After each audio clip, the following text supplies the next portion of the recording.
Hello and welcome along to another episode of this FM22 One Club story from Hemel Hempstead Town with me, Daniel. It's part 152 today and we are edging so close to history. We are 9 points clear with a game in hand. But today we face one of our tough tests in the running. Tottenham Hotspur, one of those in the little pack behind us, but we've got a great chance. We're at home. We've got all of the big boys out the way, bar them and United, and I really believe this can be the year we win the Premier League title. Add to that, our strikers have started scoring again, and we've got an FA Cup semi-final to look forward to. And this promises to be a very special episode. So if you're looking forward to seeing how we get on and whether we can pick up victories to take us to a cup final and within an inch of the title, then please do put a thumbs up on it and subscribe down below for daily FM22 content. We've of course got a big end to the Viborg season to come as well. You can find that playlist up in the eye above. There's also links there to Sunday's new special, the top 3 playlist and the latest experiment as well. And of course all the other links you can find in the description below, including all the socials, the Patreon, the Twitch channel and the join button if you wish to be a channel member. But let's get cracking with 2 very big games, and we've got to reflect on 2 performances that have been a little bit tense off camera, particularly the first one. If we go and have a look at the schedule, you were with me as, let's be fair, we did a pretty good job in the last episode. We picked up points, we continued to edge towards the title, and since then we've done okay as well. Going out the Champions League, maybe, on reflection, has been a blessing in disguise. We can focus on that in a future season. But we got a 2-0 win in the quarter-final of the FA Cup, home to a very poor Leeds side this season. They're bottom of the league for a reason, but most importantly, the strikers scored. Rubek scored 2 as we got through with his brace, and the performance was absolutely fantastic from what was largely a backup team. Away at Everton after the international break, again playing on the Friday night, the same can't quite be said. We were diabolical defensively. Chauvin got an injury, John Moore made a howler for one of the goals. Going forward though, lot of promising signs. 2 for Torres, 1 for Rubek.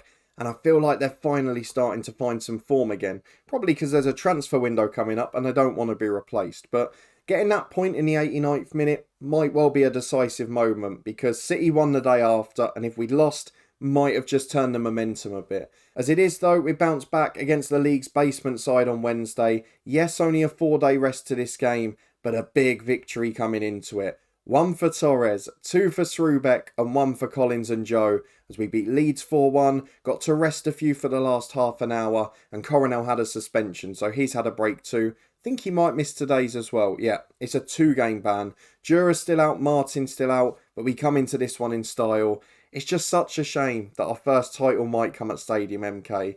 And if we look at the rest of the season, realistically, we need to win 3 because we've got a better goal difference. So I'm looking at the fact we've still got to play Norwich and Birmingham at home. I know Norwich are a good side, but they've not done quite as well this season, down in 9th place. Away from home, could Leicester be a winnable game in 12th? What about West Ham in 10th? We're playing some of those sides that might not have much to play for, and I just hope that can go into our favour. Everything else is looking good. The dynamics are solid. A lot of players have got new contracts now. Just Jura and Moore that are out the end of next season, and Louise, who rejected a deal that we offered. But most of the others tied up, got many years on their contracts, and we look in really good shape with a settled squad. Just need that world-class striker that we still can't find from the scout reports. So let's get through to the fixtures and into this Tottenham one. We need to know who's fit, because if we win it, with 6 games to go, we're 12 points clear, and that is virtually job done. The rest of the pack behind have all been taking points off each other. I'm sure City will get a win at home to Norwich, but most importantly here, our destiny's in our own hands, and never have we been in this position with this chance to win the Premier League title. I know we were clear a few years ago, but we had a horrible run in. This time, you'd argue we're big favourites. So at a sold-out Stadium MK, we're going to see who is fit for the game.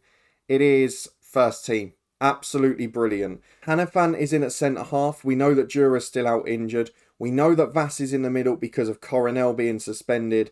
And we're going to have to put a slightly injured Martin on the bench because we've only got those players available. But working with that slightly smaller squad this second half of the year, it's not harmed us a great deal if we're being honest. We found our partnership up front that's scoring goals. Rubek starting to come to fruition now. I just hope that one of these kids can keep it up. And Torres, top scorer last year, just got to push on, and doesn't look like either of them are going to do so. But the 11 for today is John Moore in goal, Chauvin and Klaas the fullbacks, with Hanifan and Zaruk as centre-half, and Drecker, Stamatis, Vass and Njo the midfield diamond, with Torres and Srubek up front. At home, we've been absolutely relentless this season, just one defeat and a bundle of wins aside from that. So let's hope as we go into this one against 5th place Spurs, we can stop them going second and get closer to the title as a result. No changes from the Leeds game in the week. This is about a settled side for us. 5 changes though for Spurs. Now Scott Lane is their best player as centre-half. He's out of the side. That's a good sign for us. Going forward though, they've got their best team out. Rudd, Skyam, Deming, they've all caused us massive problems before. So let's see how we get on here against Senny's men. We tell the lads to prove a point. We get into the first half through the tunnel interview. And anything other than a defeat is good. A victory edges us so close. And with 9 minutes on the clock, we've got a corner kick to Chauvin at the back post who heads over. That's a great opportunity. Oh, it was free header as well. Really had to hit the target there. Although Spurs try and play out from the back and don't get it right. And Joe, Srubek, and Joe again from Torres straight at the keeper. 2 good chances gone already. We've had a couple of games where we've just started to score goals. Do not let it dry up today, as that ball towards Torres was poor, and it's back to Rodriguez, the Spurs centre-half. Skyam plays out to Burke and Gavi. Back to the goalkeeper, Raphael. I didn't see him in the lineup actually, Gavi. Must have missed that one. As Zaruk recycles it for Hanifan. Got support on the left-hand side. Carries it over halfway though. No pressure on him. Gives it to Alberto Vass and Srubek, who's just drifted wide. Goes back to Hanifan again. Surging forward to Njo. Support from Torres. He's got space. Goes for the shot. And Carlos Torres has found form at the perfect time. The strikers are starting to deliver. And having had so many midfield goals throughout the year, there is no better time for Torres and Srubek to start scoring. 1-0 Hemel Hempstead Town. The title is within a whisker. And we're playing out from the back again. Please do not let this go wrong. Chauvin picks the ball up to Zaruk. You're going to see all the nervous scratches and twitches as we go along. But Chauvin is playing down the right to Torres. Holds the ball up. It's a great ball for Vass. Good save, Raphael. Another midfield breakaway getting in behind, but not able to beat the keeper. Corner kick though. We've got a big team. As of Spurs in fairness. Stamatis to the back post. Rodriguez heads away. Torres brings it down though. Goes wide to Stamatis, who stayed onside. Good ball in. Just intercepted before it reaches Srubek. And it stays 1-0. But again, a bit like the City game a few weeks ago. At home to the big sides, we have been brilliant this year. And that has been the difference from previous seasons. It's not been as much of an unpredictability. It's only really away from home we've struggled a bit. As Njo holds the ball up 25 yards out. Shots down to Raphael's left. Almost caught him out there by taking it early. And in the end, it's comfortably saved. As Lopez, Klaas wins the challenge. No. He's just won the ball and put it out for a throw. You're not going to do it, are you? Oh, that's scandalous. That is scandalous. The Premier League chiefs are getting very scared because little old Hemel Hempstead Town are close to winning the title. And they have just produced one of the most scandalous red cards you will ever see. You can say it's a match engine glitch, but he won the ball. It went out for a throw. It didn't even look malicious. It's not one of those ones where he's gone lunging in. It's a great tackle. And he's somehow been sent off. Oh, of all the times to get one of them. Where's VAR when you need it? Let's bring on Delgado. He's unhappy. He's nervous. Sorry, Srubek. This might ruin your form, but I've got to take you off. Let's get left back on. Let's go to a balanced mentality. The rest doesn't really change for now. So let's just try and get to half time. Well, we're straight back on the right-hand side with Spurs. As here's Gavi into the box. Hanifan heads clear. We're going to need a monumental defensive display here. As Rudd turns. Goes back to Hushi on halfway. Wide to the right-hand side to Lopez. Has support. There's 3 or 4 in the box for Spurs here. Beats his man. Delivers to the back post to Skyam. It's over the bar. It's 1-0. There's 8 minutes to the break. I'm going down to 10. We've just got to hold on now. I'd love to get the thoughts on that red card though, because it looked a great tackle. Well, thankfully, at half-time, Spurs are still yet to have a shot on target. We're still dominant on the stats. We're going to ask the lads to keep proving a point, keep them motivated, and just try and get on top. City, of course, ahead against Norwich. They're keeping the pressure up, and we've got to think about changes, because in midfield in particular, There's a few tired legs. There's a few poor performances. We've got to think about shape too. As with 20 left, I'm going to make wholesale ones in the middle. We've got Louise, who's available as a centre mid. He is going to come on for Vass as a centre midfielder, and he'll probably drop to a support duty. We're also going to take off. We've only got one more sub left, don't forget. Do I do Andrecki yet? Do I do Chauvin? No, we're going to wait. We're going to wait a bit. I'm going to drop the fullbacks to defensive duties for us. We're going to make sure that we don't get beat down the outside. We're going to make sure there's not too many crosses coming in. And we'll just leave the front two to attack. If Njo can run off Torres, great. If not, we'll settle for 1-0. I'm in no rush to get a second here. I might even think, and I'm going to do it now, about bringing on De Vita for Stamatis. Another man on a yellow we don't want to risk. And another more defensive mind in midfield. I think that's all we can do. We have got just over 5 minutes to go. So let's do a bit more tactically. We're going to go cautious. We're going to bring on Njo into a midfield three. De Vita will go in the middle. He will be a box-to-box or a centre midfielder on defend. And Joe will be perhaps a centre midfielder on support. Even an advanced playmaker on support is fine.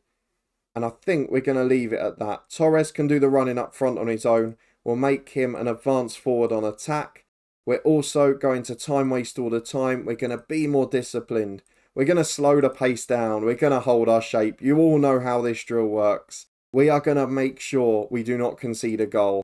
And if we win 1-0 in the ugliest fashion possible, just like Chelsea away in the last episode, then great. But this one, given that we went down to 10, given the siege mentality against the referee and the world, would be even better. Just don't blow it, because Spurs have committed so many forward and they're over on the left with Milne. Chauvin chasing him. He's out on his feet, the lad. It's into the box. Rudd puts it in. It's 1-1. And a draw, still a good result, but not what it would have been if we'd held on for 1-0. And I'm now left bemoaning one of the worst red card decisions I've ever seen. It's absolutely awful, and it's cost us the 3 points. We did so well to hang on and still be in the ascendancy with 10 men for so long. But I've got to see what the reaction is, because to me, that just looked atrocious. Jamie Clapham advises you that Class was dismissed for a bad tackle and that the referee's decision was probably justified. Well, if that's the case, and I've no reason to disbelieve Jamie because he's been a brilliant and loyal assistant for many years, then the match engine is worse than I ever thought it was, because there is no way on earth that looked like even a foul, let alone a yellow or a red card. We're going to do the 1 week's fine. We're not going to appeal it. There's no point, but that's embarrassing. I'm sorry. Time for the FA Cup semi-final after a very frustrating week, of course, but there are some positive bits of news. We've got a week after the game and we've had a week before, so we can play our first team in this one. We've got a Chelsea side still with Neil Bath in interim management and Ignacio Jura's fit, so there are some positives here. The flip side, of course, is despite having Coronel back from suspension as well, we will now be without Class, who was inexplicably sent off in the last game. No, I'm still not over it. And we're going to have to be very careful, because this is a Chelsea side that pushed us all the way in our last fixture. We saw it on camera last episode. Yes, we nicked it 1-0, but they had a threat. So let's see what team we can put out today. Everyone is available bar Class. He'll be replaced, of course, by Delgado. And then Coronel and Jura probably come back in. Jura maybe just to the bench because we've been all right in recent games. I'm going to put Coronel straight in for Alberto Vass. Murillo, he will go in for John Moore. We always do that in the cup. That's only fair. Do I take out Chauvin as well, who struggled physically? I think we do. So we're going to make a few changes. Not anything over the top. So Mellon in, Delgado in, and then Coronel back. That strengthens us. They're the 3 changes, I think. In terms of the bench, we're going to take off Case Striker and we're going to take off the goalkeeper, John Moore. And finally, we've got to find a space for Jura. I think it's probably going to be Anders because the best backup is Azoma and it's his former club. So the 11 for today sees 3 changes. We know who they are. The 2 fullbacks and then a strengthening with Coronel coming back in. So let's see how we get on. FA Cup semi-final. Can we make it to the Wembley final again? We got there last year and bottled it. We got there in the League Cup and bottled it. But thankfully, if we get through in this one, we can't face Southampton in the final. Well, it was 4 changes all along. I keep forgetting the keeper change. It was Murillo coming in, but a good squad regardless. Chelsea have made 4 changes too. I just hope that we can find a way to win ugly. Like the Spurs game, it doesn't have to be exhilarating. We're not in the entertainment business at this moment in time.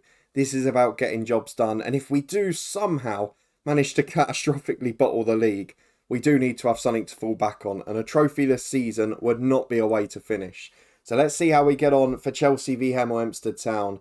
FA Cup semi-final at Wembley. And when we've not played Southampton here, generally we've done pretty well. Though it's been a quiet first 13 minutes and we're now back with Chelsea on the attack. Although Zaruk heads away strongly there. Falls for SN on the left. Through ball to Gilby. Absolutely no defender in sight. And it's wide of the post. Should have done better really. We're going to encourage the boys because we've not played well here. But Delgado's nicked it at left back. Comes down the line with possession. Goes back to Hanifan. Brings it out from the back. He's done that a lot recently as Delgado finds Coronel. Should be fresh after 2 games suspended. To Stamatis. Wide to Mellon, who's coming at right back today. Back to Zaruk. Lovely passing move again as it finds Hanifan. Do not turn back to the keeper. And Drecker, lovely ball over. And Joe beats the keeper to it. Dinks it in. That is a glorious goal. The pass was inch perfect. The run was inch perfect. And the finish was delicate. 1-0 up after 18 minutes. First shot on target again.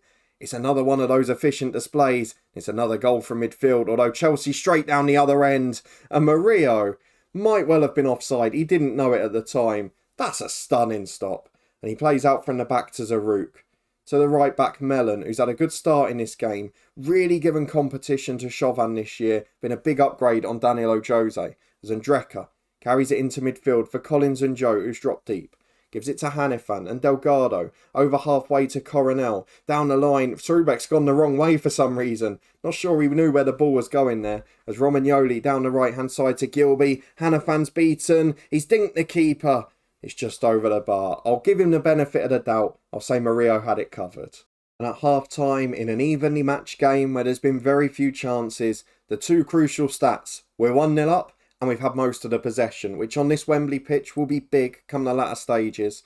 But for now, we stay 1-0, we try and keep the lads motivated, and hopefully we can get a replica of what we saw in the last episode. Nothing thrilling, nothing exciting, but a lovely 1-0 win. And hopefully no errand red cards today that are going to leave us defending for our lives. As Zaruk brings the ball out from the back from a goal kick, gives it short to Mellon and into Stamatis. Struggling for fatigue a bit towards the end of the season. First year where he's really been first choice throughout and played game after game after game. As Mellon picks the ball up on the right again. Back into Andreka. He goes over the top. Coronel makes the run. Midfielders to the rescue again. Coronel's fresh after his suspension. And he should have just wrapped up our place in the final. Who we're playing, I have no idea. But what a moment if we can get there again as Delgado. Yes, we lost last year, but if we can keep getting to finals, it's all we can really ask, isn't it? As Stamatis. Back to Zaruk. Carries it over halfway to Torres. Chelsea have gone deep. They look flat. They look void of ideas. And Stamatis again goes wide to Mellon as we keep possession yet further. To Coronel. Torres. It's a wonderful move. Out to Mellon. There's no rush. As Stamatis releases Torres. He's got 3 in the middle. Deflects the cross. And it's into Oliveira's hands. Gets away with one there. That could have been a sticky situation. Though Oliveira goes long downfield. Zaruk, absolutely dominant back there. He's been brilliant this season. Over the top to Stamatis. 3 in the middle. There's only 2 Chelsea players back there. But takes the easy route to Mellon and Andreka. Stamatis to Coronel to Srubek. Curls it into the corner. VAR will check. He was played on by the left back. I can tell you that now. This goal is going to stand. It's going to be 3-0. And it's going to be Hemel Hempstead Town in the FA Cup final. The tired Stamatis will come off. What a good game he's had. Louise the youngster on. 25 minutes to go. 3-0. A brilliant display. And now I think we're going to consider fatigue because Collins and Joe struggling a bit. We've got the same with Zaruk at the back and Drecker in the holding role. We do have to be careful. So Zaruk is going to be replaced by Jura, who makes his comeback from injury. And Drecker will be replaced by De Witte, who's one of the best backups in the team. And we're going to leave it at that. I'm not sure if you get 5 in the cup. You don't. Torres to Srubek, though. Shot straight at the keeper. We're having plenty of chances here, aren't we? We're creating. We're looking very good. And with fresh legs on through the spine of the team. I can't see Chelsea having a kick now. 10 minutes to go. It's a corner kick for Coronel. To the back post towards Mellon. Headed away as far as Louise. The first sub to come on today. Gives the ball to Dura. Chips up to Coronel. Across the box to Torres. Good defending in the end. Gets a foot on it. It's through to Oliveira. And it stays 3. But this second half, we have blown Chelsea away. We've been exemplary. We've been ruthless on the counter. We've had midfield runners. And they just can't cope. I know that we're starting to score goals up front now, but if we can get that missing piece of the jigsaw, even get a 30-year-old Ricker back, next year could be a very special one. As Perez comes down the left, Dura mops up brilliantly. Looks like he's never been away back there. Finds De Vita, through ball down the channel to Torres, doesn't quite make it. Donkor gets it away to Perez. Down the left side he goes. De Vita intercepts the through ball. Up to Collins and Joe and Louise. Up to Strubeck. He loses out in the air. We're just getting a little bit too hasty here, trying to play the Hollywood ball every time. Guess they can be forgiven with 3 left, but I'd love to preserve the clean sheet. Doesn't look good at the minute, though that shot from Post just over the bar. I think Murillo had it covered. In truth, he's not had much to do today, but at the moment, it looks like we're going to the final comfortably. Who will we face? I haven't seen City play in a league yet this weekend. I'm presuming they might be involved in the other semi, as Torres produces another good save on the counter from Oliveira. Big concerned he hasn't scored tonight, to be honest, as Coronel delivers the outswinger. Mellon's up, loses out in the air, out to Louise on the left-hand side. Chance to cross, there's plenty of bodies in there, but it's out for a throw. 3 minutes added on. This has been a lovely day at the office. No panic, no real jeopardy, just that one offside goal. And we win 3-0 in the FA Cup semi-final. That's our best performance in a long time, that. Let's get through and see who we're going to be facing. And then we'll plan when we're next going to be back. I think the FA Cup final might feature. So we've played on the Saturday, which I assume is why we don't know who we're playing. So let's skip ahead one day, see what the other semi-final is, who comes out on top as well. Well, the FM match engine is officially now the worst thing in the world, because Class has been banned for 2 further games for that challenge we saw against Spurs. Honestly, how on earth it's that bad given what the animation looked like, I just don't know. But for now, we've got to focus on the other FA Cup semi-final. Tottenham versus Leicester. Spurs obviously a big side up there. Leicester a mid-table one. I'd rather face Leicester in the final, there's no denying that. But Tottenham Hotspur, we've proved we can compete with them, and I'd fancy my chances against either. Let's see who we get. Well, it is Leicester who win 2-0 against Tottenham Hotspur. So Hemel Hempstead Town v Leicester, the 2 London sides lost in the semi-finals. And we will be facing Leicester on the 15th of May, potentially to wrap up a domestic double. Could have been the treble if we hadn't lost to Southampton. But let's look at the schedule for when we're going to be back. Oh, it's in the middle of the season. So we've got Manchester United and Arsenal either side. Oh, that's difficult.